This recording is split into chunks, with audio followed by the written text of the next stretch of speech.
ახლა ვართ თუშეთის სოფელ ბოჭორნაში, რომელიც არის ზღვის დონიდან 2345 მეტრზე. ეს ყოფილა ყველაზე მაღალი სოფელი არა მარტო თუშეთში და საქართველოში, ევროპაშიც. ვართ ისეთ სივრცეში, აი, აგვიღეს და 60-ში ჩაგვაგდეს. მე ვარ ძალიან ბედნიერი, რომ მოხდი აქ და თან ისეთ მაგარ ჯგუფთან ერთად ვარ. ეხლა ყველანი აქ სხედვართ და აუცილებლად ყველას თავის დაბეჭდილება უნდა გავაზიარებინო. ქალბატონო მარინა, თან ისეთი ფონი გაქვთ, რომ აი საოცარი კი.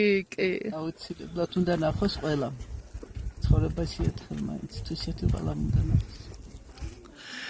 ქალბატონი თინათინი, ჩვენი ექსკურსიის და ტურის და მოგზაურობის სულის ჩამდგმელი, გისმენთ ქალბატონო თინათინი. რომ მე ესე იგი პირველად თუშეთში მოვხვდი ამ საუკუნის დასაწყისში და მე რომ მოვიწამლე და მე რომ ნახე აქაურობა, კარგი გაგებით ვამბობთ ხოლმე თაში ვინც დავდიხარ, იმიტომ რომ თითი წამლები, ერთგვარი ავადმყოფობა ესაც და მე გადასდებ და ეს არის ალბათ ყველაზე ჯანსაღი ავადმყოფობა, რაც შეიძლება სხვას გადასდე, ეს არის მთის სიყვარული და თუშეთის სიყვარული და მე მგონია რომ თუშეთს უნდა ვიცნობთ კარგად და თუშეთი უნდა შევიყვანოთ. ნამდვილად. ოლიკო, ჩემთვის განსაკუთრებული ადამიანი ამ ტურში, იმიტომ რომ მისი დამსახურებით მოვხდი ამ ძვირფას ჯგუფში და ვარ დღეს აქ. ქალბატონო ოლიკო, აბა. თუში ოლიკო ცისკარიშვილი, გისმენთ. რომელსაც არ აქვს აქ სოფელი სახლი და ასე შემდეგ, მაგრამ უზომოდ შეყვარებული ვარ თუშეთზე და სახში რომ დავიწყებ ხოლმე თამეძახის გამოვარდნას ვარ ხოლმე, იმიტომ რომ თინათინივით მეც მოწამლული ვარ ამ თის სიყვარულით, მით უმეტეს თუშეთის სიყვარულით და ჩემი მეგობრები ხალისობენ ხოლმე ჩემზე, რომ დაადისო ესე აპარატითო, დააბიჯებსო და ყველას თუშეთზე ელაპარაკებავ და ძალიან ბედნიერი ვარ, რომ სამ ადამიანმა მაინც შეიყვარა ეხლა თუშეთი და გზაზე რომ მოვდიოდით აბანოს უღელტეხილზე, ოშვა ამბობდა, რომ აუ ძალიან მაგარია, ძალიან ბედნიერი ვარ და მე ვეუბნებოდი, რომ ხა მე შენ შკალას გაგიკეთებ. ეს არის პირველი დონე შენი ბედნიერების, მეორე ბედნიერების დონე იყო ომალოში, მესამე დართლოში, ახლა მეოთხე დონეზე ვარ. 10-მდე უნდა ავიყვანო აუცილებლად. წარმოიდგინე, ეხლა კიდე რა მელოდება წინ რომ 10-მდე ავალთ. იმედია ავალთ და კი, აუცილებლად. იქნება უსასრულო და მიხარია რომ შეგიყვარდა. ძალიან. დავით ხარატიშვილი, ჩვენი ერთ-ერთი წევრი, მწერალი, ძალიან საინტერესო ბიჭი. აბა დავით, გისმენთ. პირველი შთაბეჭდილება არის აქ რომ მოდიხარ, მე აქ რჩები, მაგრამ რას დარჩები ახლა? თუმიშვეული არ ახლა.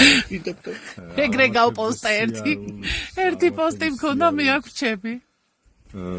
ერთი ორჯერ კი ხა მარტივია, მაგრამ მაინც დიდი გამძლეობა გინდა რომ აქ ამ თის მკაცრ პირობებს შეეგუო. აქაც ახლა 2 თვეა ხო სულ სეზონი და ამოდიან ნახველები, მაგრამ ჩემი შეფასებით ყველა უნდა ნახოს რა. აქ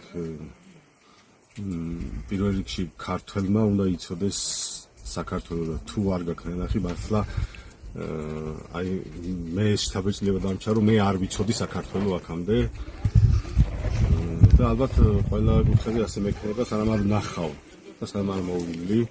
ამიტომ მოიარეთ, ნახეთ. გაიცანით ჩვენი საქართველო.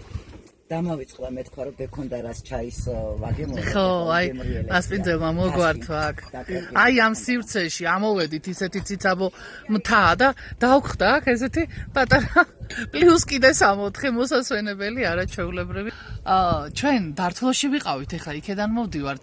მე ძალიან მწყდება გული, რომ აქამდე არ ვიყავით თუშეთში ნამყოფი და მართლა გულითადად გირჩევთ.